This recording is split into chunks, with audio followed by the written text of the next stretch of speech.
ሩሂ ልብ አንጠልጣይ የፍቅር ታሪክ ክፍል 8 ደራሲ ዩስራ ተራኪ ረዚቃ መሐመድ።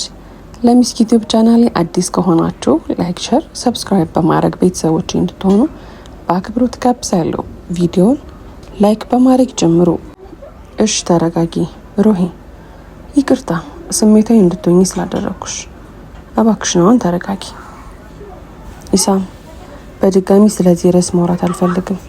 ማድረግ ያለብኝን በዝምታ አደርጋለሁ። ማንም በመንገዴ እንዲገባ አልፈልግም። እሺ ሩሂ፣ አንቺ ብቻ ተረጋጊ።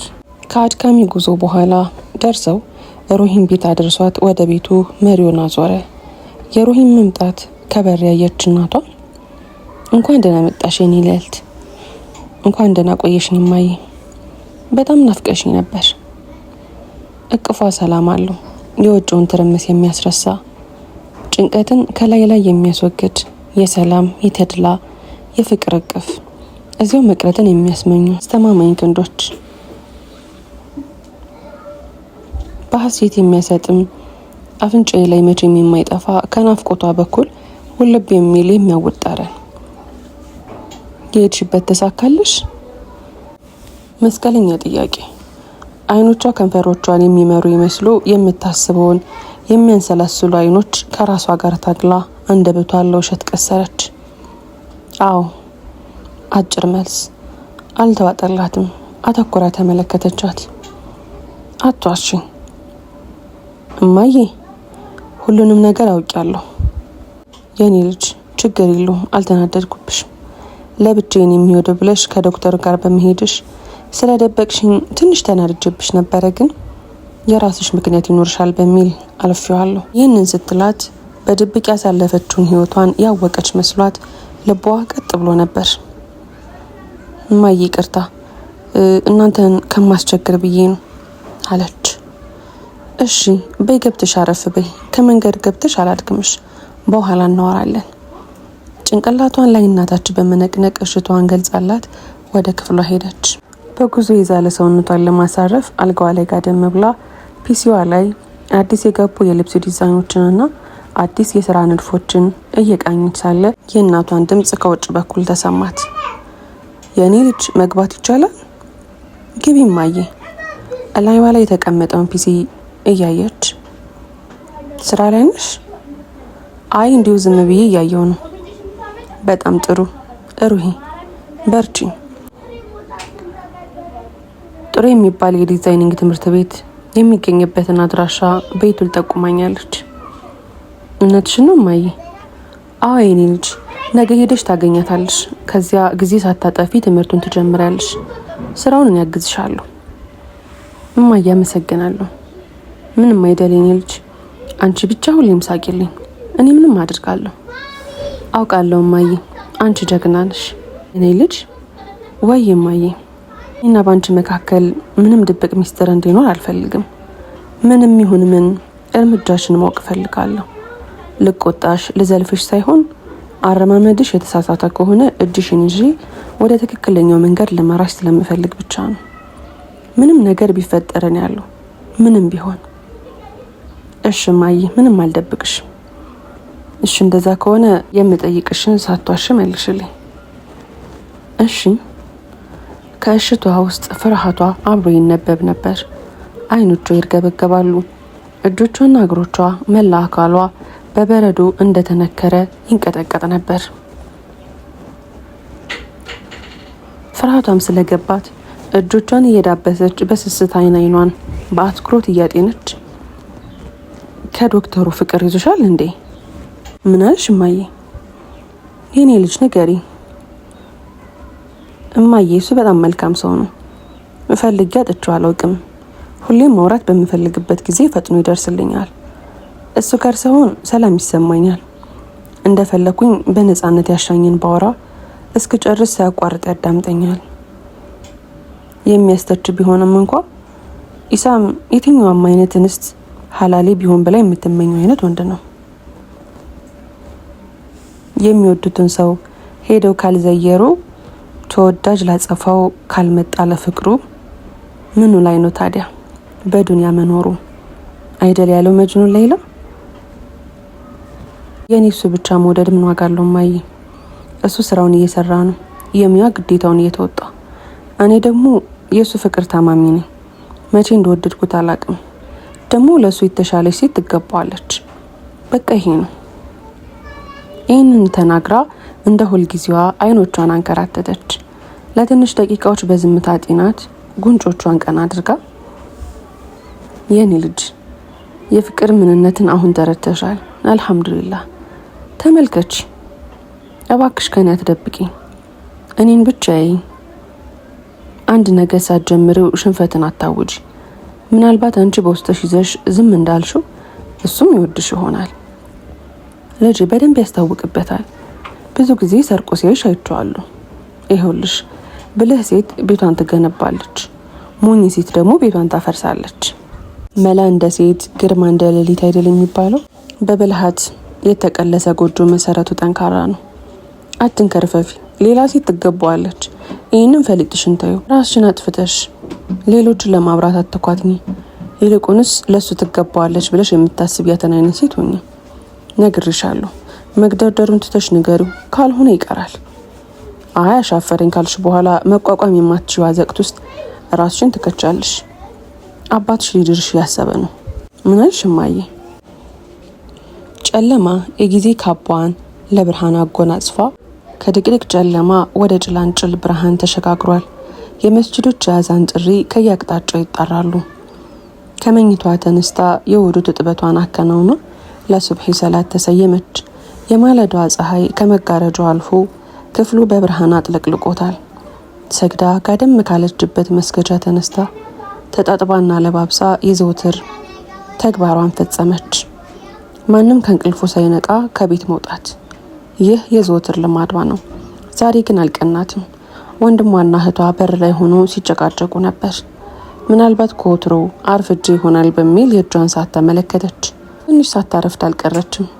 ምንም እንዳላየ ሰው ሆና ባጠገባቸው ስታልፍ እንዴት አደርሽ እህቴ? አልሐምዱሊላህ ሰላም አደራችሁ? ፊታቸውን እንኳን ቀና ብላ ሳታይ እርምጃዋን ቀጠለች። ሩሂ አንዴ ጠብቂኝ፣ አብረን እንሄዳለን። ወዴት ነው የምትሄደው? እያወራሁህ እኮ ነው። እኔ ምንም የማወራው ነገር የለኝም። አረ እንደዛ ነው? ልዕልታችንን ማስጠበቅ ከበደ?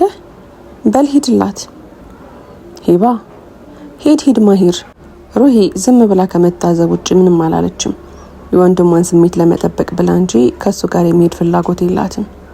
ከዩኒቨርሲቲ ተመልሳ በሯን ዘግታ መዋል ከጀመረች ወዲህ ከእናቷ ውጭ ከማንም ጋር ንግግር አትፈልግም። ሰላምታ መለዋወጥ እንኳ እየከበዳት ነው። ለሱ ትልቅ ሸክም ነው። ከሂባ ጋር ቀድሞውኑ አይገጣጠሙም። ከማሂር ጋር ግን የጠበቀ ቁርኝት ነበራቸው። አሁን ግን በነበረ ቀርቷል። ሁሉም ሰው ለሌሎች ማሳየት የማይፈልገው ስውር ቁስል አለው።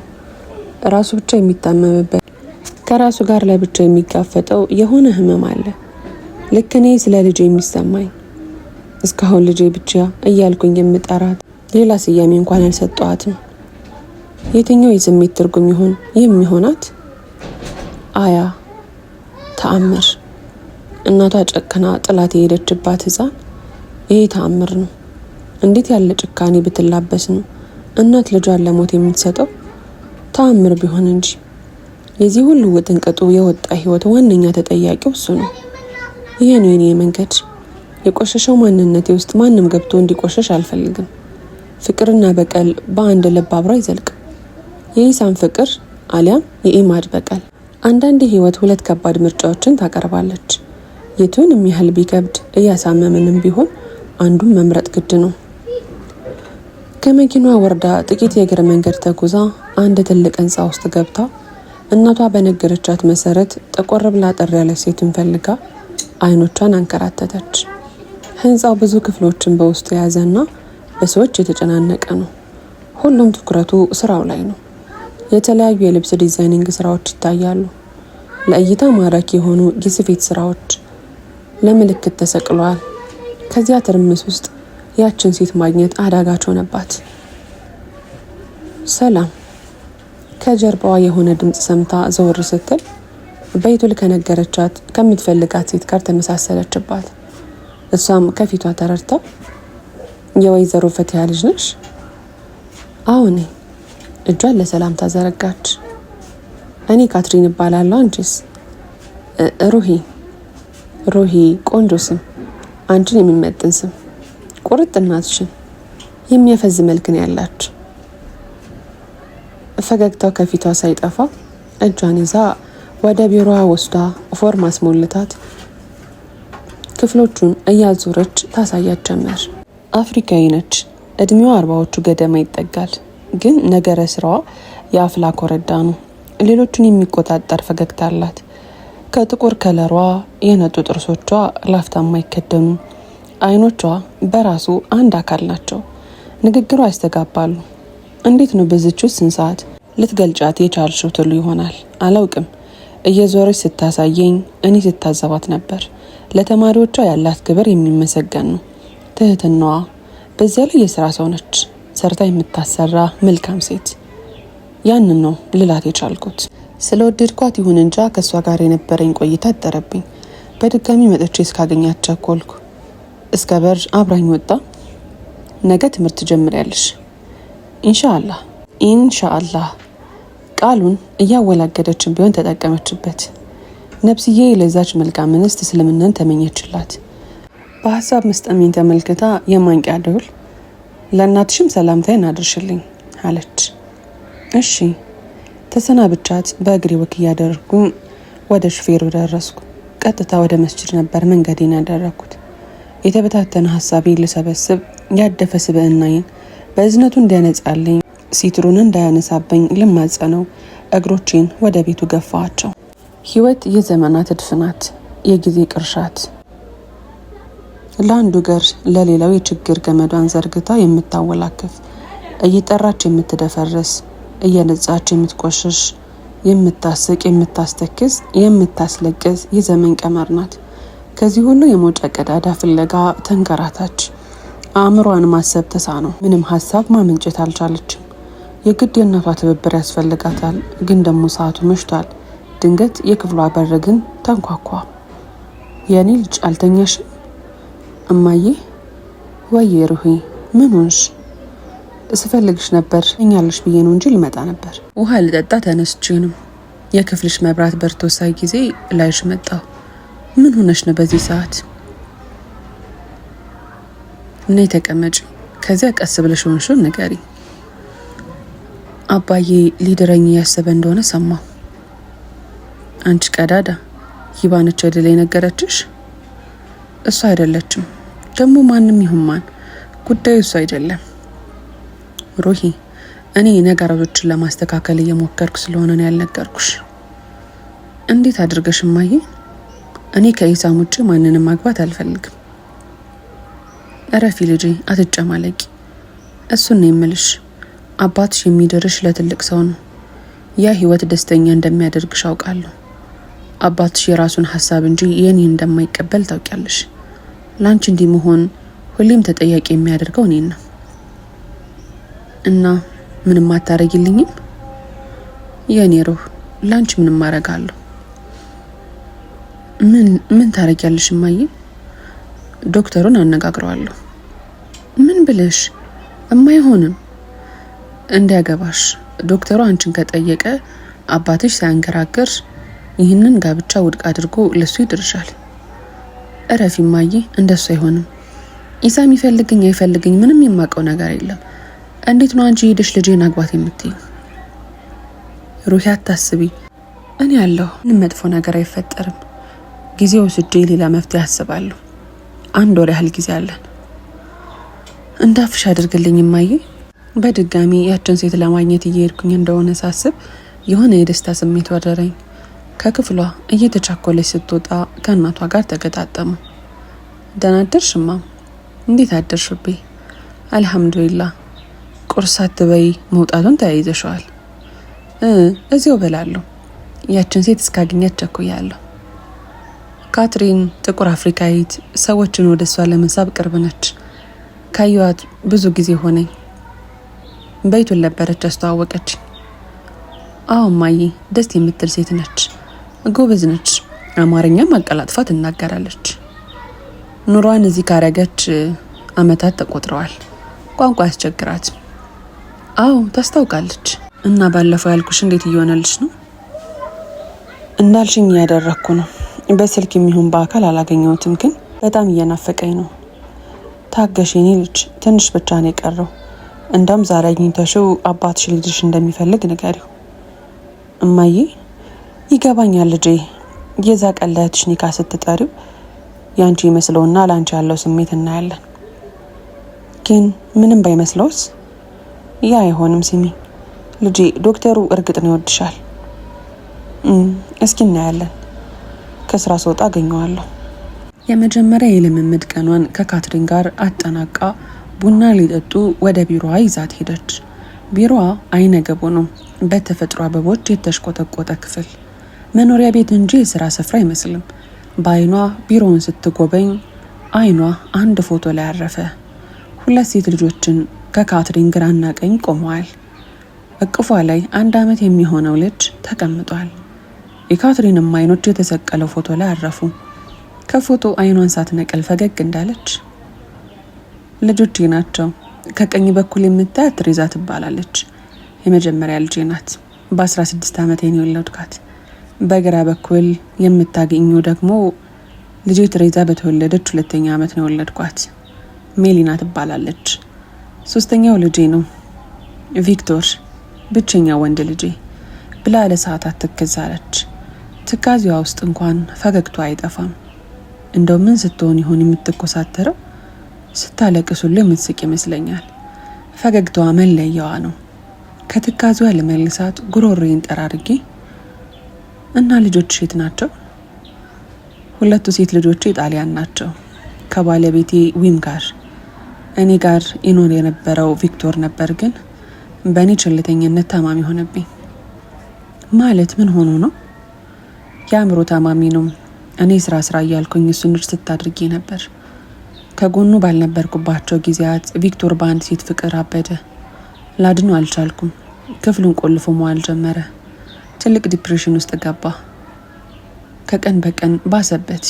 አይኔ እያየ ከማጣው ብዬ የአእምሮ ህሙማን ሆስፒታል ያስገባሁት። አሁን እዚያ ነው ያለው። ከቀድሞ ትንሽ ለውጥ አለው። እየሄድኩኝ ይጎበኘዋለሁ። አዝናለሁ ካትሪን። አትዘኝኝ ልጅ። ህይወት ትፈትናለች፣ ግን በልጅ አትፈትን። አውቀዋለሁ። ልጅ ወልድሻል እንዴ? አይ በቃ ደህና። አይ ካትሪን መሄድ አለብኝ።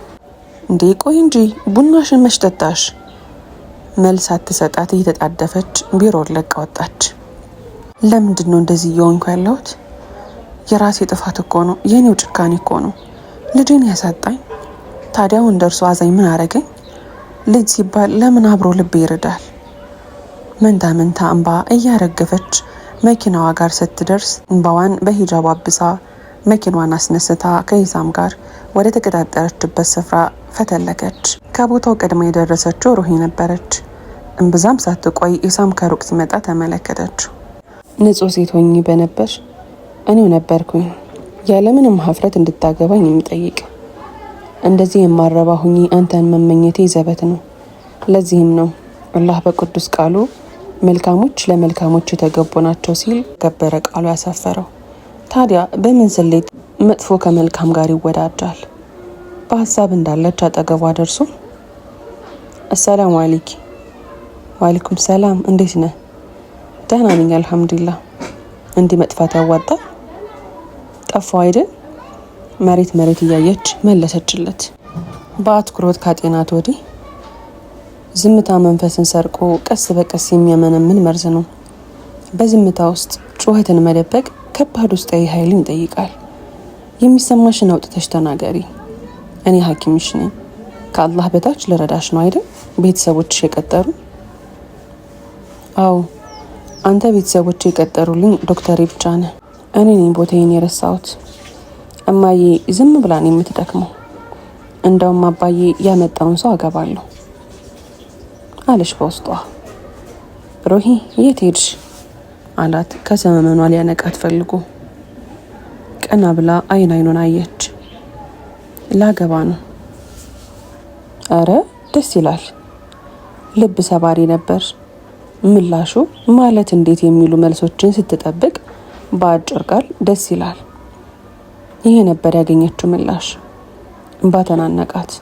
እጆቿ መንቀጥቀጥ ሲጀምሩ እንዳያሳብቅባት ቦርሷን ጨብጣ ፈገግ ብላ አዎ ደስ ይላል፣ እሁድ ኒካህ ስለማደርግ እንዳትቀር። ምላሹን ሳትጠብቅ ብድግ ብላ ተነሳች። እሷ ፊት የደነደነ ልቡ ሲልፈሰፈስ ታወቀው። እሱም የእሷን ዶካ ተከትሎ ወጣ። ውድና የተከበራችሁ የምስኪ ዩቲዩብ ቻናል ተከታታዮች ክፍል 9 ይቀጥላል።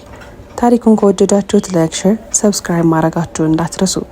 በቀጣይ ክፍል እስከምንገናኝ በያላችሁበት ቀንና ሌላችሁ ሸጋ ይሁንልኝ።